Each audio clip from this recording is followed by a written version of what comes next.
দীর্ঘ কয়েক দশকের রাজনৈতিক সংগ্রাম, নিষ্ঠা এবং আত্মত্যাগের স্বীকৃতি মিলল অবশেষে। নতুন সরকার গঠনের দিন স্বয়ং নরেন্দ্র মোদীর হাত থেকে সম্মান গ্রহণ করলেন শিলিগুড়ির ডাবগ্রামের বাসিন্দা প্রবীণ বিজেপি কর্মী মাখনলাল সরকার। জানা গিয়েছে, অল্প বয়স থেকেই রাজনীতির প্রতি আকৃষ্ট ছিলেন মাখনলাল সরকার। মাত্র 15 বছর বয়সে শ্যামাপ্রসাদ মুখার্জির ভাষণে অনুপ্রাণিত হয়ে রাজনৈতিক জীবনে পা রাখেন তিনি। তারপর থেকে আদর্শকে সঙ্গী করে এগিয়ে চলেছেন জীবনের দীর্ঘ পথ। অভাব অনটন ছিল তার নিত্যসঙ্গী। সামান্য জমির ফসলের ওপর নির্ভর করেই 2 ছেলে ও 1 মেয়েকে নিয়ে সংসার চালাতে হয়েছে তাকে। কিন্তু আর্থিক কষ্ট কখনো তার রাজনৈতিক বিশ্বাসকে টলাতে পারেনি।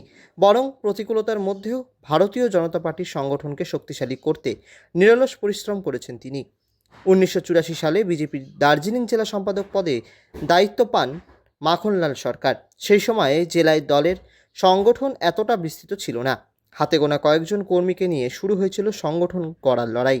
রাজনৈতিক বাধা, বিরোধীদের চাপ ও নানা প্রতিকূলতার মধ্যেও তিনি দলের কাছ থেকে সরে দাঁড়াননি।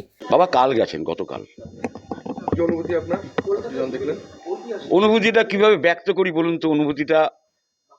অনুভূতিটা ব্যক্ত করা যায় না, তো অনুভূতি ব্যক্ত করা যায় না।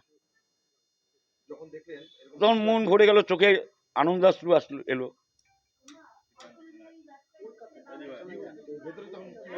মনে হচ্ছে না, আমি পরিবারের সঙ্গে আমি দেখিনি, আমি ক্লাবে দেখছিলাম। আমার এক বন্ধু ফোন করলেন, বললেন দেখ তো কাকুকে মনে হচ্ছে। তো আমার টিভি খুললাম, তারপরে দেখলাম। দীর্ঘ রাজনৈতিক জীবনে কখনো বড় পদ বা ব্যক্তিগত প্রাপ্তির দিকে নজর দেননি মাখনলাল সরকার। দল ও আদর্শের প্রতি তার একনিষ্ঠতাই ছিল প্রধান শক্তি। তাই প্রধানমন্ত্রীর হাত থেকে সম্মান পাওয়ার ঘটনাকে অনেকেই দেখছেন এক প্রবীণ সংগঠনের আজীবন আত্মত্যাগের স্বীকৃতি হিসেবে। শিলিগুড়ি থেকে ঋত্বিক ভট্টাচার্যের রিপোর্ট, লোকাল 18 বাংলা।